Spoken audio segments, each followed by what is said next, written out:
এইবাৰ ভাইৰেল তিনিচুকীয়াৰ বোৱাৰী। এইবাৰ যোৰহাট, গোলাঘাট, গোৱালপাৰা নহয়,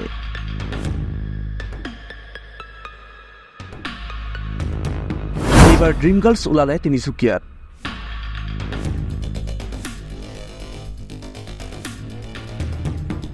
অসমৰ একাংশ বোৱাৰীয়ে কিয় নামি পৰিছে নিজৰ অশ্লীল ভিডিঅ' বনোৱাত?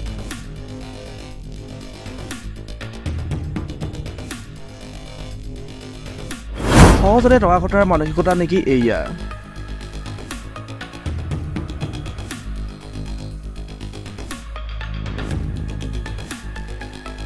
সভ্য সমাজক লজ্জানত কৰিলে এনেকুৱা একাংশ বোৱাৰী মহিলাই নিজৰ অশ্লীল ভিডিঅ' প্ৰস্তুত কৰিবলৈ ওলাই আহিল এগৰাকী তিনিচুকীয়াৰ মহিলা। কেতিয়া বন্ধ হ'ব অসমত এনেকুৱা অনৈতিক কাম? একাংশই লিংক বিচাৰি হাহাকাৰ এতিয়া সামাজিক মাধ্যমত।